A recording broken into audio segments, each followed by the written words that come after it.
Hi, I'm Brian. I'm a Metron Driving Academy here in North Carolina.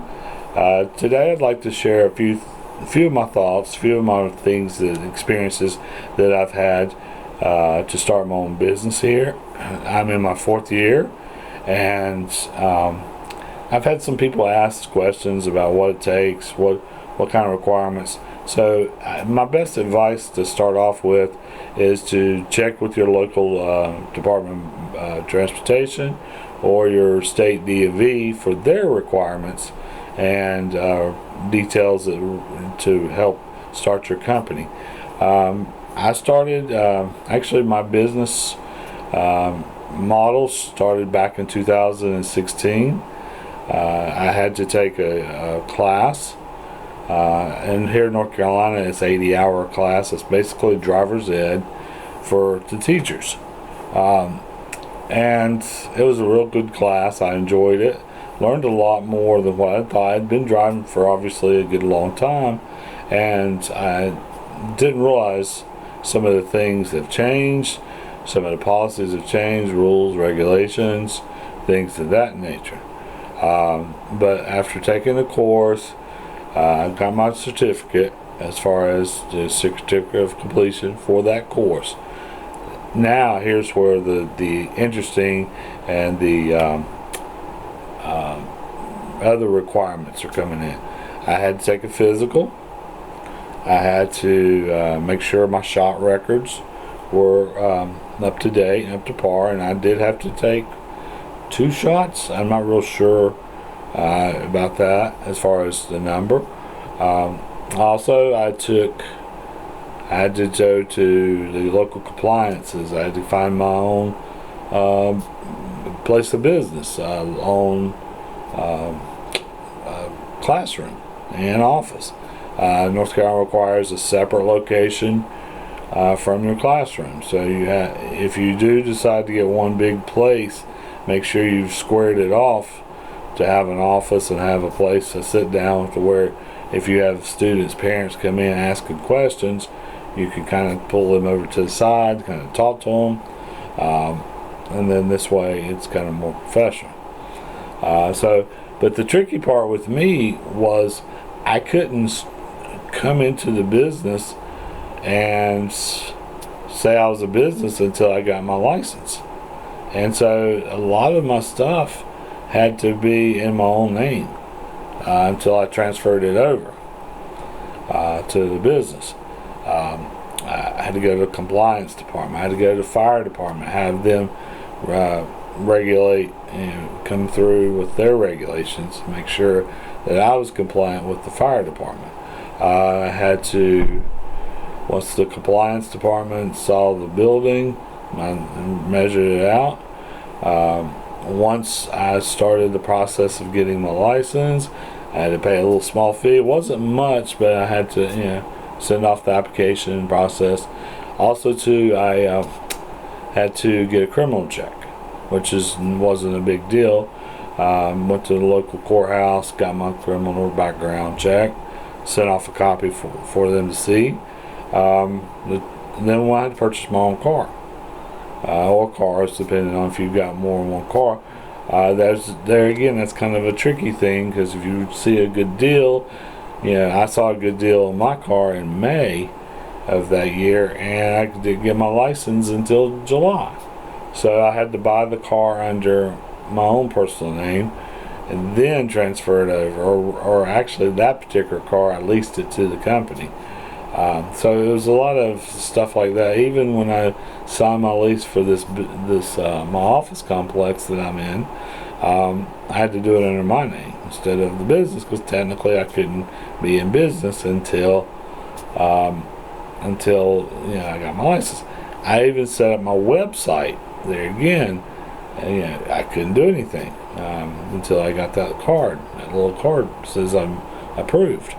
Well, after all the hoop jumping, after all the requirements that I was supposed to do, I'm looking at mid to late July before I'm able to start business, before I officially can open my business. You're looking at April, May, June, in July. So 4 months of jumping through hoops, which some of it was legit, and some of it, obviously you want a background check when you're dealing with teenagers and things of that nature, or your instructors. That's perfectly fine. That's perfectly understandable. Some of the compliance parts and things of that nature, I didn't see a real need in that. Of course, I went through with it. Paid my, whatever the planning, zoning board people, their fees. I paid those and things of that nature. So I spent a good amount of time.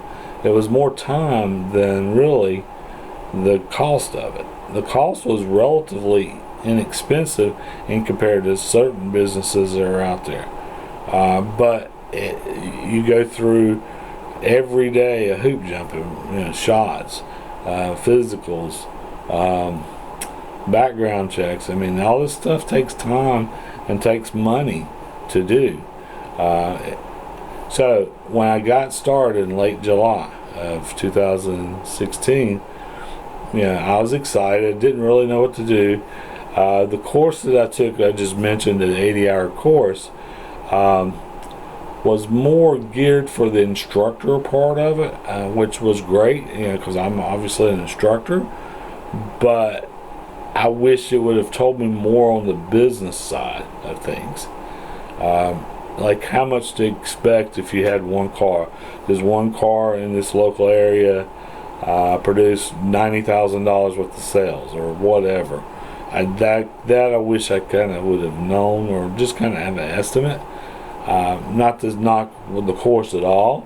I thought it was a really good course, and I enjoyed the time, as I mentioned earlier in this video. But I wish I would have had more information with that. After I get started, I start slow, and I have my rent due and gas and all the expenses. And it's businesses, it takes a while to get your name out there. I got my website up and running. I did advertising. A lot of my advertising, my best advertising is what I would do is I would find a local forum group that, like in my particular situation, I found one that had 10 or 12,000 members on it. And it was a pretty good group. Still member of it today. And they allowed me to advertise, or allowed small businesses, to advertise once a month. And that was a good jump starter. It was free advertisement. I didn't have anything elaborate. I just said, hey guys, show them a couple pictures of driving, cars or whatever.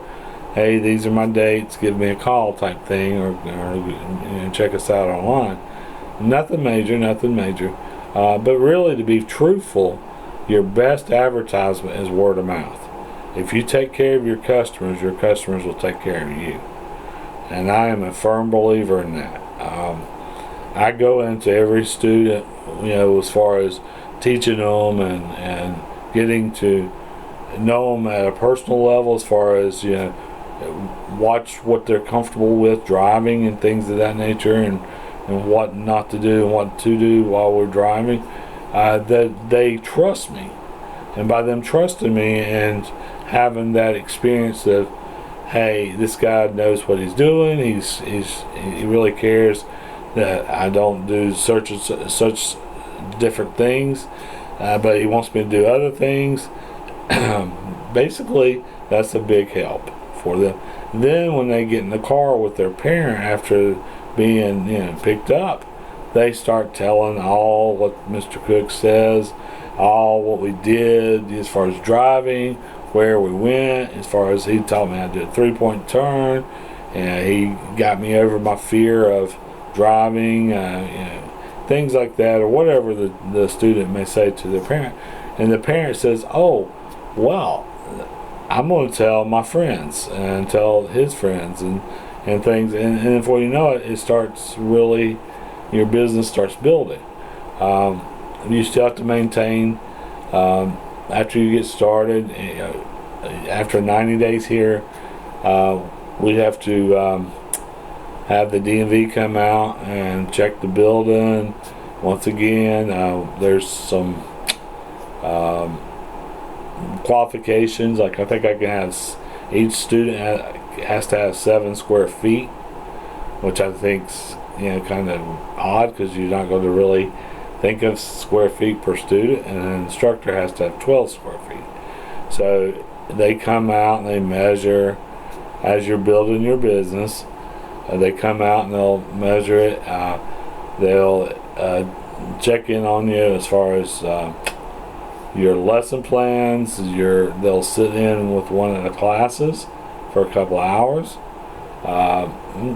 and then they'll get in the car with you, with the instructor, with the student, and see how you interact with that student as you're going down the road and you're teaching them how to drive. So that's really the first 90 days, and then after that you're kind of on your own. I'll make another video concerning that later, but mainly, like I said earlier, advertisement, meaning word of mouth. Once you get that first customer, once you get that second customer, and third, fourth, and fifth, and so forth, you want to keep building and building and building. Customer relationships is very, very important. One thing too I've noticed just in this local area as far as building customer relationships, during the summer here, school's out, and you would say during the summer is our busy time, which is great. A lot of driver's ed companies, local and even in the surrounding counties, will not call a parent back. A parent may call, even if I can't help the parent. Most of the time I'll call them back and I'll say, hey, I'm sorry I can't help you. Maybe I'm booked until December and they want their driving in by October. Well, I can't help them. I'm picking up the phone to call them back.